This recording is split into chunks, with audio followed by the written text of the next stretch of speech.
گناہوں کے دنیاوی نقصانات۔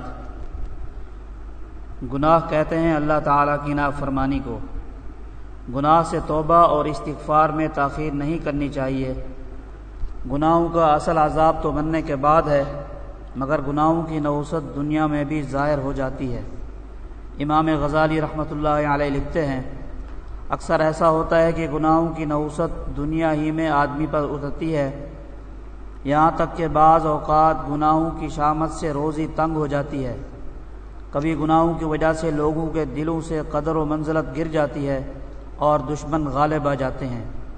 حدیث شریف میں ہے، بندہ گناہ کرنے کے باعث رزق سے محروم ہو جاتا ہے، اور حضرت ابن مسعود رضی اللہ عنہ فرماتے ہیں کہ میری دانست میں گناہ کے باعث آدمی علم بھول جاتا ہے، اور یہی مراد حدیث میں ہے کہ جو شخص گناہ کا مرتکب ہوتا ہے اس کی عقل اس سے علیحدہ ہو جاتی ہے اور پھر کبھی اس کے پاس نہیں آتی۔ اور بعض اکابر کا قول ہے کہ لعنت منہ کے سیاہ ہونے اور مال کے کم ہونے کا نام نہیں، بلکہ لعنت یہ ہے کہ آدمی ایک گناہ سے نکل کر دوسرے اسی جیسے یا اس سے زیادہ بڑے گناہ میں مبتلا ہو۔ یعنی گناہ کی ایک سزا یہ ہے کہ ایک گناہ کی وجہ سے انسان دوسرے گناہ میں جا گرتا ہے۔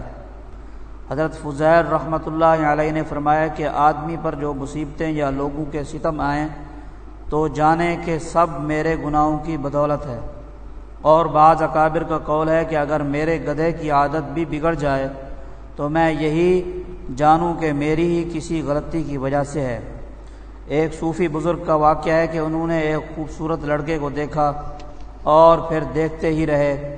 ایک بزرگ نے آ کر ان کا ہاتھ پکڑا اور کہا، اس بد نظری کی سزا تمہیں چند دن بعد ملے گی۔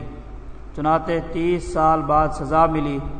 حضرت ابو سلیمان دارانی رحمۃ اللہ علیہ فرماتے ہیں کہ احتلام ہونا بھی ایک سزا ہے، اور فرمایا کہ کسی آدمی کو جو نماز جماعت سے نہیں ملتی تو یہ کسی گناہ کا مرتکب ہونے کی وجہ سے ہوتا ہے۔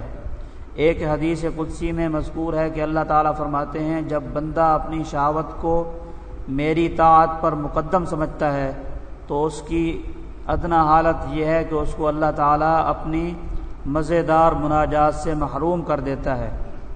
اہل طاعت پر جو مصیبت آتی ہے تو اس سے ان کے گناہوں کا کفارہ ہوتا ہے، اور اس پر صبر کرنے سے ان کے درجات بڑھتے ہیں۔